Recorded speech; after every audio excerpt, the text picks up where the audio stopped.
Insulin যারা গ্রহণ করছেন তাদের ক্ষেত্রে কিভাবে ইনসুলিন ব্যবহার করা উচিত? আমরা এই উত্তরটি শুনবো, একজন দর্শক আমাদের সাথে কথা বলতে চাইছেন। জি দর্শক, আসসালামু আলাইকুম, আপনার প্রশ্নটি বলুন। হ্যালো, আসসালামু আলাইকুম। ওয়ালাইকুম সালাম, বলুন। আমার ছোট ছেলে বয়স হইল 13। জি। 13 বছর বয়স, কিন্তু ওনার ওয়েট হয়ে গেছে 90 কেজি। জি। উনি একটু মোটা হইতেছে এবং লম্বাইও একটু বলতেছে আর কি।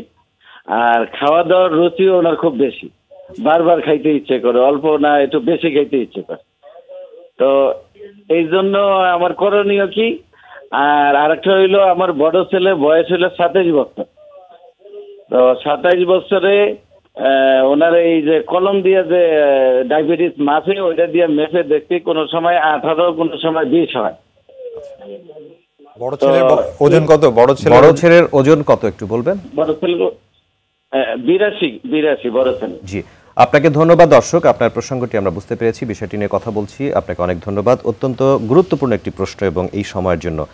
দুই ছেলে, একজনের ওজন 90 কেজি, একজনের ওজন 82 কেজি। আপনি একটু বলবেন স্যার? জি, অনেক ধন্যবাদ দর্শক, আপনি প্রশ্ন করেছেন এবং আমরা যে আলোচনা করছিলাম তার সাথে কিন্তু দর্শকের প্রশ্ন কিন্তু একদম মিলে যাচ্ছে যে যারা মোটা চিকনদের থেকে তাদের ডায়াবেটিস হওয়ার সম্ভাবনা 10 গুণ বেশি।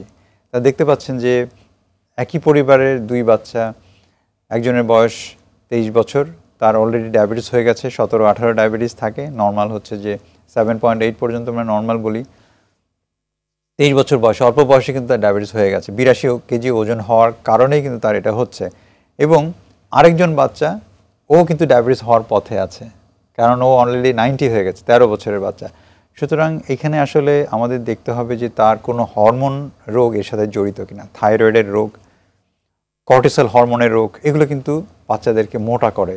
অনেক বাচ্চা আছে যে বেশি খায় কিন্তু খরচ কম, হাঁটাহাঁটি এক্সারসাইজ করার সুযোগ নেই, তারা কিন্তু এমনিতেই মোটা হয়। কিন্তু 10%-15% ক্ষেত্রে আমরা দেখতে পাই যে হরমোনের কারণে ওজন বাড়ছে এবং হরমোনের কারণে ডায়াবেটিস হচ্ছে। যেহেতু দুই বাচ্চাই আপনার আক্রান্ত হচ্ছে, তো আমি বলবো যে একজনের ডায়াবেটিস হয়ে গেছে অলরেডি, তাকে নিয়ন্ত্রণ করুন। আর যার হয় নাই এখনও, হয়তো 13 বছরের বাচ্চা, আমি জানি না সে অলরেডি আক্রান্ত কিনা ডায়াবেটিসে, হওয়ার সম্ভাবনা খুব বেশি।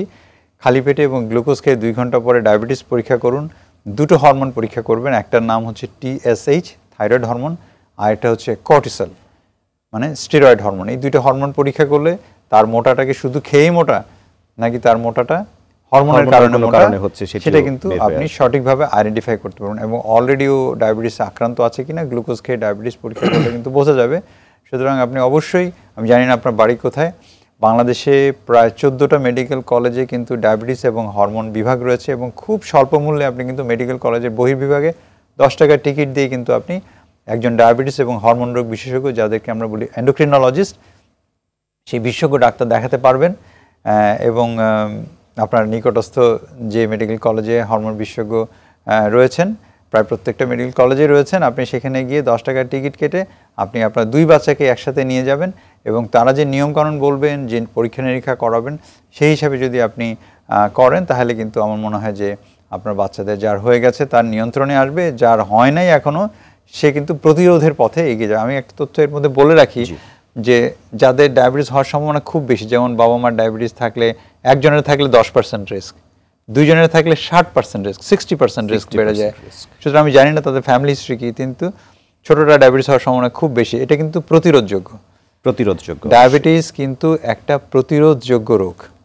যাদের ডায়াবেটিস হবেই এরকম একটা অবস্থা, মোটা হয়ে যাচ্ছে, ফ্যামিলিতে আছে, তারা যদি 10% ওজন কমায়, রেগুলার হাঁটে, তাহলে কিন্তু ডায়াবেটিস না হওয়ার সম্ভাবনা শতকরা 80%। এবং এই যে 80 থেকে 84% ডায়াবেটিস প্রতিরোধযোগ্য, এইটা একটা অনেক বড় সুযোগ। আমি মনে করি যে এই সুযোগটা গ্রহণ করা উচিত।